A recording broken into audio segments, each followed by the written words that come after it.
जिंदगी एक सफ़र है और मैं इस सफ़र का मुसाफिर।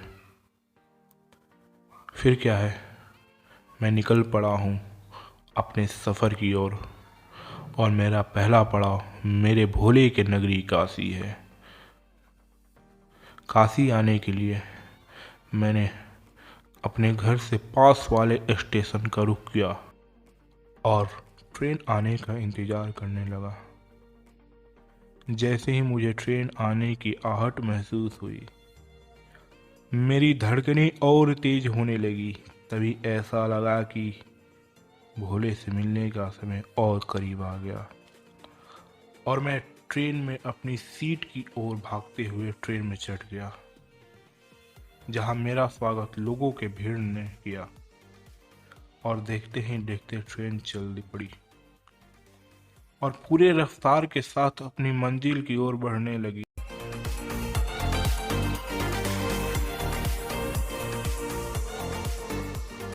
मैं सफ़र के दौरान कहीं खोने लगा था। तभी मुझे माँ गंगा का एहसास हुआ और काशी में एक अलग ही शक्ति का आभास। जो कुछ देर पहले मेरा मन कहीं खोने लगा था, वो अचानक एकाएक अपने अंदर एक अलग ऊर्जा का आभास किया। और फिर मैं पास ही के स्टेशन बनारस में जा पहुंचा और मैं उस स्टेशन से बाहर निकलने लगा।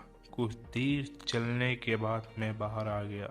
मैं आपको बताता हूँ, आप बनारस रेलवे स्टेशन से भोलेनाथ के मंदिर जाने के लिए बस या ऑटो से गदौलिया जाइए और वहाँ से आप पैदल करीब 1 किलोमीटर चलकर मंदिर तक पहुँच सकते हैं।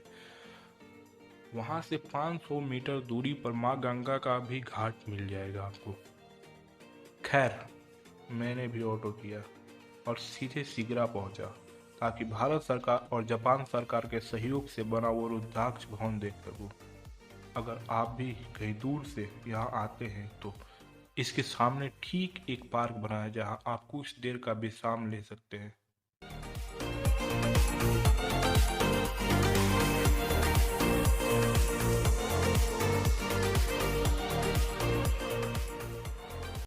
खैर, मैंने विश्राम ना लेते हुए सीधे गदौलिया जा पहुंचा।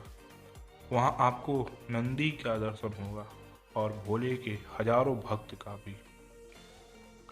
और मैं इन्हीं भक्तों के भीड़ से होते हुए सीधे आरंभ द्वार पर आ पहुंचा। यहाँ से आगे बढ़ने पर आपको हजारों पूजा पाठ की दुकानें दिख जाएगी, हजारों शिवलिंग दिख जाएंगे, हजारों रुद्राक्ष मालाएं दिख जाएगी।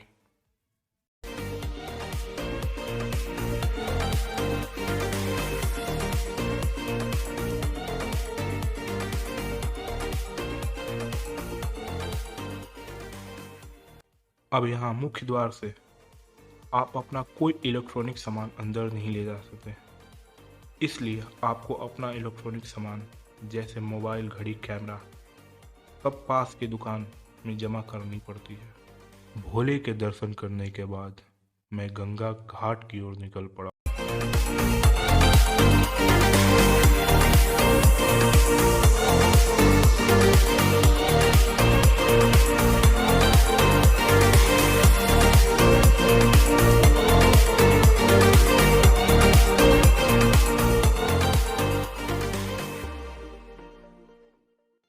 अब मैं दशमेध घाट पर हूँ। यहाँ एक अलग ही वातावरण का माहौल है।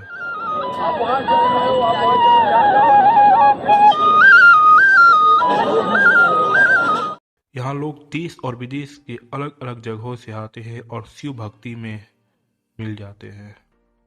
अगर आपको नाव की सवारी करनी है तो चलो भाई, घूमने वाले एक का 50 रुपया खर्च करने पर आपको नाव वाले मणिकर्णिका घाट से 80 घाट तक का सफर कराते हैं।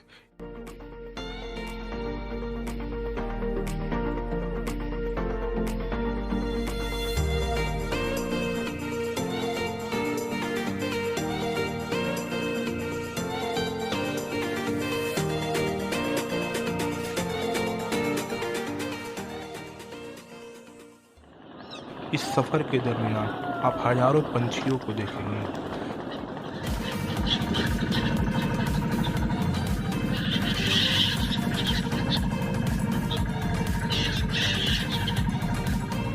और माँ गंगा के पवित्र जल का स्पर्श करेंगे और एक अलग ही माहौल का अनुभव मिलेगा आपको।